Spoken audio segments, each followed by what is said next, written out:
షర్మిల గారిని మీరు ఆడిస్తున్నారని. ఓకే షర్మిల గారు మాట్లాడేది కూడా ప్రతిపక్షంగా మాట్లాడుతుంది. ఆమెకు జరిగిన అన్యాయం మీద రియాక్ట్ అయింది. ఆమె గట్టిగా మాట్లాడుతుందని ఆమెను తీసుకొచ్చి అధ్యక్షురాలు చేశారు. ఇంతకు ముందు జగన్ వైఎస్ఆర్సీపీలో ఉన్నోళ్ళందరూ కూడా కాంగ్రెస్ నుంచి జంప్ అయిన వాళ్ళే. మరి వాళ్ళ బలం మళ్ళీ పుంజుకోవడానికి ఆమె ప్రయత్నంగా ఇప్పుడు వైఎస్ఆర్ కూతురుగానే ఆమెను గుర్తించే అక్కడ మరి అధ్యక్షురాలు ఇచ్చారు. కాబట్టి ఇప్పుడు వాళ్ళ బలోపేతం అవ్వటానికి ఆమె ఏం చేయాలో అది చేస్తుంది. కానీ వాళ్ళు ప్రతిపక్షంగా వ్యతిరేకంగా ఎవరు మాట్లాడితే తెలుగుదేశం అంటే ఇప్పుడు కమ్యూనిస్టులు మాట్లాడతారు, బీజేపీ వాళ్ళు మాట్లాడతారు, అందరూ మాట్లాడతారు. అందు గురించి ఏంటంటే ఈ వాయిస్ అనేది ఆయనకు వ్యతిరేకంగా మాట్లాడే అన్ని ఒక గొడుగు కింద ఉండాల్సిన పని లేదు. ఆయన చేసిన పాపాలకే ఆయన ఇదే సునీతారెడ్డి మాట్లాడుతుంది, షర్మిల మాట్లాడుతుంది, ఇంకా ఎవరన్నా ఉంటే బాధితులు ఉంటే ఆయన బాధితులు ఉంటే అందరూ మాట్లాడతారు. ఇది వాళ్ళకి జరిగిన అన్యాయాన్ని బట్టి వాళ్ళు మాట్లాడతారు. కానీ ఇంతకు ముందు కూడా కొన్ని వ్యాఖ్యానాలు ఉన్నాయి. ఎట్లా మరి పెద్దిరెడ్డి రామచంద్రారెడ్డి గాను ఈ వీళ్ళకి వైఎస్ఆర్ కూడా సంబంధాలు బరాబర్లు ఇవ్వని, అట్లనే బొత్స సత్యనారాయణ కూడా తను ముఖ్యమంత్రి కావాలని మరి విజయమ్మని మరి అసెంబ్లీలోనే అవమానించిన సందర్భాలు చూసాం. వాళ్ళు సెట్ చేసుకున్నారు, మిక్స్ అయ్యారు, బలం కోసం వాళ్ళని కలుపుకున్నారు.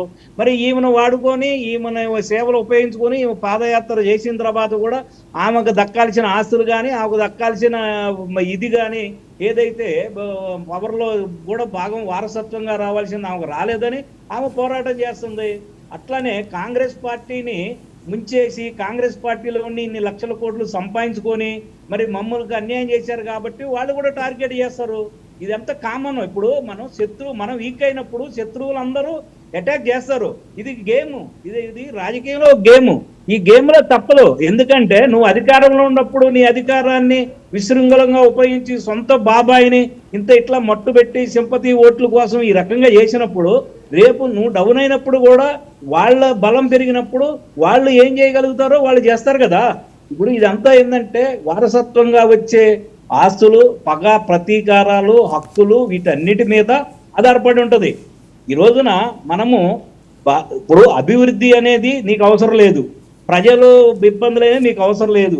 నువ్వు రాగానే నెల రోజుల్లో నువ్వు వైన్ షాపులు అన్నీ సెట్ చేసుకున్నావు, నీ ఇన్కమ్ అంత సోర్స్ అంత ఇది చేసుకున్నావు. పవర్ ప్రాజెక్టులు పీపీఎల్ రద్దు చేసి గవర్నమెంట్కి నష్టం వచ్చినా ఇబ్బంది పడ్డా పవర్ దొరకపోయినా మరి నీ పవర్ ప్రాజెక్టులకి ఎక్కువగా ఇది చేసాం, అది కూడా ఎంక్వైరీ నడుస్తుంది. అట్లనే నీకు ఎంత ల్యాండ్ కావాలో అంత ప్రొక్యూర్ చేసుకున్నావు. ఓన్లీ నీ స్వార్థం కోసం నీ ఆస్తుల కోసం పెంచుకుంటానికే ఈ 5 సంవత్సరాలు పనిచేసావు. కేంద్రంతో నువ్వు ప్రత్యేక హోదా తేటానికి కానీ దేనికోసం ఇచ్చేయలేదు. కానీ నీ కేసును మాత్రం ఒక్క ఎవడు కూడా నిన్ను టచ్ చేయకుండా మరి ఈ 5 సంవత్సరాలు చూసుకున్నావు కదా. మరి అక్కడ ఉన్న టాలెంట్ ఈడ అభివృద్ధి మీద కానీ ఆంధ్రప్రదేశ్ ప్రత్యేక హోదా మీద కానీ అదే పలుకుబడితే తెచ్చుకొని నువ్వు డెవలప్ చేసుకోవాల్సి ఉంటుంది. అయినా నీకు డబ్బులు లేకపోతే, బడ్జెట్ లేకపోతే నీకు ఎఫ్ఆర్బిఎం పరిధులు దాటి డబ్బులు. చౌదరి గారు మనం అంతా ఇక్కడ రోడ్డు నుంచి మాట్లాడలేము. ఒక నిమిషం వర్మ గారు, చౌదరి గారికి ఒక ప్రశ్న. ఇక్కడ గేమ్ అనేది అందరికి అర్థం అవుతుంది. ఈ గేమ్ ఆడిస్తున్నటువంటి వాళ్ళు మీ షర్మిలని మీరు ఆడిస్తున్నారు అనేటువంటిది ప్రశ్న. ఎందుకంటే పాయింట్లు ఉంటాయి. మాకేం అవసరం లేదు. ఇప్పుడు వినండి సార్, మీరు ఇంటలెక్చువల్ గా వచ్చారు. మీరు మాట్లాడేది ఎట్టుందంటే వేరే విధంగా ఉంది. మరి మిమ్మల్ని నేను కౌంటర్ చేయాలంటే చేయగలుగుతాను. కానీ మీకు పెద్దవారిగా గౌరవించి చెప్తున్నా, ఎవరు వ్యతిరేకం మాట్లాడినా ఒకటే భాష మాట్లాడాలి. ఆయన చేసిన పాపాలే మాట్లాడాలి, మాట్లాడడానికి లేదు కదా. అది చెప్తున్నాం. లక్ష్మణ్, ఏంటి పెద్దిరెడ్డి గారి పంచాయతీ ఏంటి? పెద్దిరెడ్డి గారు అక్కడ చేసిన అరాచకాలన్నీ కూడా ఇప్పుడు జగన్మోహన్ రెడ్డి గారు మెడకు చుట్టుకుంటున్నాయని, అలాగే మదనపల్లిలో ఇష్యూ కూడా అది చిన్న ఇష్యూ కాదు. అక్కడ చాలా భారీ కుంభకోణం జరిగింది, కుట్ర జరిగింది. పెద్దిరెడ్డి గారికి అయితే గట్టిగా ఉంటుంది దీని మీద ఎఫెక్ట్. సో అది జగన్మోహన్ రెడ్డి గారి మీద కూడా టర్న్ అవుతుంది అని ఆ భయం ఏమైనా ఉందా? ఎటువంటి భయం లేదు. ఆరోపణలే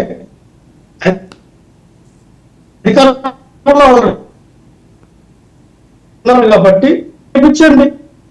అది అంటే మాది సిటిమల్ సరియా, మీరు అధికారంలో ఉంది, మీ వ్యవస్థ ఉంది, మీరంతా శాతం ఉండే ఫైల్ రద్దుమయ్యాయి అంటే మీరే కట్ చేసింది.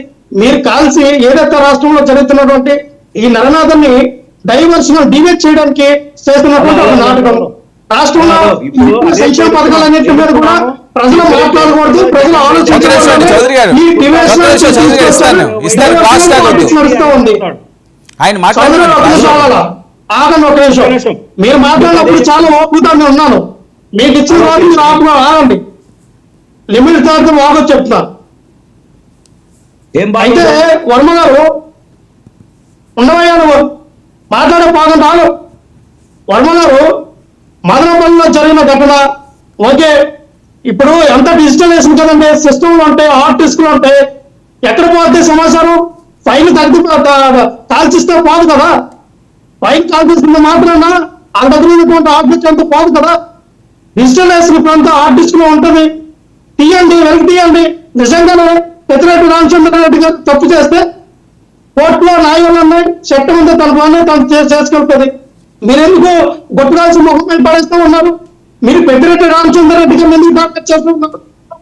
అంటే జగన్మోహన్ రెడ్డి గారు అన్నట్టుగా పెద్దిరెడ్డి రామచంద్రారెడ్డి గారు చంద్రబాబు నాయుడు గారిని కాంగ్రెస్ కొన్ని రోజుల్లో కొట్టారు కాబట్టి ఆ ఖర్చును తీర్చుకోవడానికి ఈ రోజు ఈ రివెంజ్ పాలిటిక్స్ చేస్తూ ఉన్నారా? ఎప్పుడో కాలేజ్ మీద కొట్టారు, ఏదో ఈ రోజున మీరు రివెంజ్ తీర్చుకుంటారా? ఏమనంటే మనం చూసుకుంటాం, ఇది పాలిటిక్స్ కదా. అలాగే వర్మ గారు శర్మిల గారి గురించి అన్నారు. శర్మిల గారి గురించి ఇంతగా చాలా మాట్లాడారు. నేను ఒకటే చెప్తా ఉన్నా, శర్మిల గారికి జగన్మోహన్ రెడ్డి గారికి ఏదైనా ఉంటే కోర్టులో తెలుసుకోవాలా, ఆస్తి గొడవలు కానీ ఏమైనా ఉంటే లీగల్ గా వెళ్ళాలా. అంతేగాని ఒక రాజకీయ పార్టీని వినియోగించుకొని మనకు వ్యక్తిగత కారణాలుగా ఒకరిని టార్గెట్ చేస్తామా? మీరు అధ్యక్షురాలు అయింది అందుకనా? కాంగ్రెస్ పార్టీని బలోపేతం చేయడానికి కాదా? అధికార పార్టీని ఎండగట్టడానికి కాదా? ప్రజలకి ఎన్నికలు ఉండడానికి కాదా? జగన్మోహన్ రెడ్డి టార్గెట్ చేయడానికి మీరు ఆ అధ్యక్ష పదవి తీసుకున్నారా? అది కాదు కదా. ప్రజలు గమనిస్తూ ఉన్నారు. ఈ రోజు మీరు ఎన్నో చెప్పొచ్చు కాక.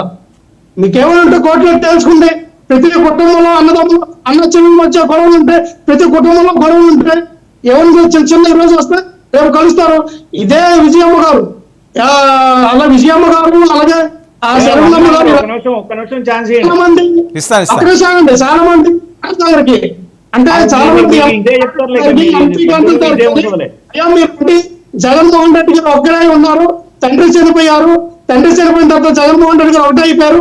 మీరందరూ కూడా రండి, ఆ వైఎస్ రాజశేఖర రెడ్డి గారి యొక్క ఆశయాలని ప్రజల్లో తీసుకెళ్దాం, ఆయన పరిపాలన ముందుకు తీసుకెళ్దాం, మీకు మేము భరోసా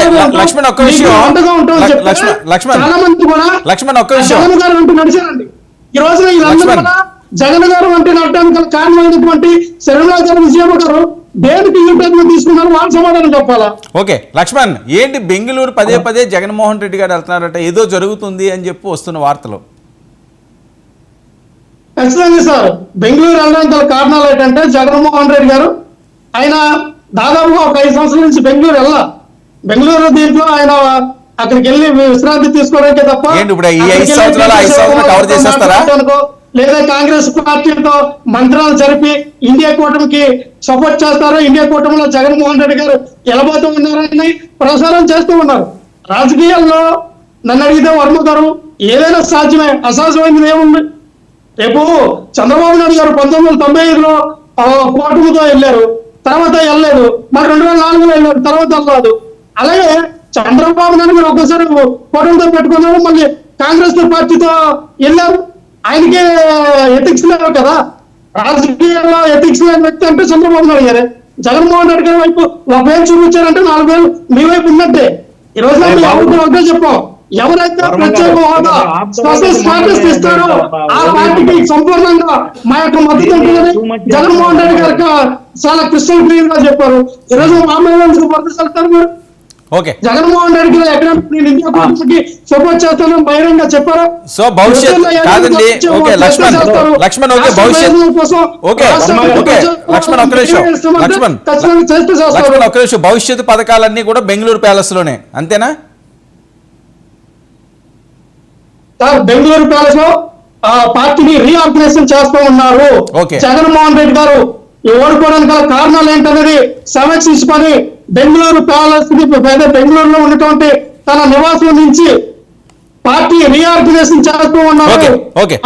ఏ విధంగా పార్టీ మనం ముందుకెళ్ళాలి, కమిటీ పరంగా కొత్త వాళ్ళకి అవకాశం ఇచ్చి పార్టీని ముందుకు తీసుకెళ్లి ప్రజలకు భరోసా ఇవ్వడానికి, కార్యకర్తలకి అండగా ఉండడానికి బెంగళూరు నుంచి స్కెచ్ చేస్తారు జగన్మోహన్ రెడ్డి గారు. ఓకే. ఏ రకంగా కూటమి ఎదుర్కోవాలి, ఏ రకంగా చంద్రబాబు నాయుడు గారికి చెప్పాలి అని ఖచ్చితంగా అక్కడి నుంచే ప్రణాళిక రచించడానికి ఉన్నారు. ఓకే ఓకే వెయిట్ చౌదరి గారు, బెంగళూరు నుంచి జగన్మోహన్ రెడ్డి గారు స్కెచ్ వేస్తున్నారట, చాలా కీలకంగా ఉండబోతున్నదట అది. మరొక వైపు ఈ మదనపల్లి అన్నది మీ చేతగాంతనం, అందులో ఏం జరగలేదు అంటున్నారు, భారీ కుంభకోణం జరిగింది అంటున్నారు, ఏవో డాక్యుమెంట్లు మిస్ అయిపోయినాయి అంటున్నారు, డాక్యుమెంట్లు దొరికాయి అంటున్నారు.